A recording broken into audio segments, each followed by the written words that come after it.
मला आवडते म्हणून स्पेशली आज माझ्या मैत्रिणीने मस्त अशी कळण्याची भाकरी आणि त्यासोबत झणझणीत ठेचा दिला आणि तो मी सकाळी सकाळीच मस्त असं खाऊन घेतला बरं का।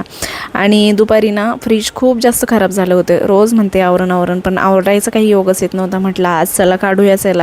तर कोणतंही काम करण्या अगोदरच आपण खूप जास्त विचार करत बसतो आणि ते काम करायचं राहूनच जातं। तसंच माझं होत होतं। रोज म्हणत होते फ्रीज आवरण, आज आवरण, उद्या आवरण, पण जोपर्यंत ते करायला काढत नाही तोपर्यंत काही आपल्याला उल्हास येत नाही। चला आज मस्त छान फ्रीज चकचकीत करून घेतलं, पूर्ण डीप क्लिनिंगच त्याची करून घेतली आणि आता इथून पुढे आपल्या घराची ही क्लिनिंग करायला हळूहळू सुरुवात करावी लागेल, कारण आता आपले खूप सगळे सणवार जवळ आलेले आहेत आणि जेव्हा आपलं घर चकचकीत असेल ना तेव्हाच आपल्याला छान वाटतं। आज शरीवला झोकाच खेळायचा होता, अजिबात खाली उतरायला तयार नव्हती आणि खाली तिला यायचं पण नव्हतं।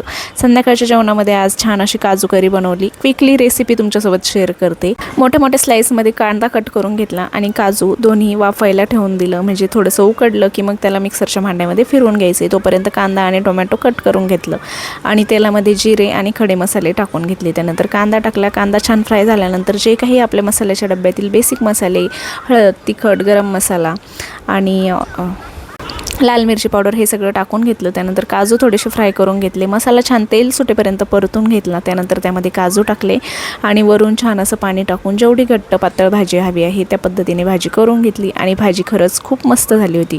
आणि आता दुसऱ्या दिवशी आज होती एकादशी आणि श्रावण सोमवार पण, तर आई आणि मला दोघींसाठी मी फराळाचं बनवत होते।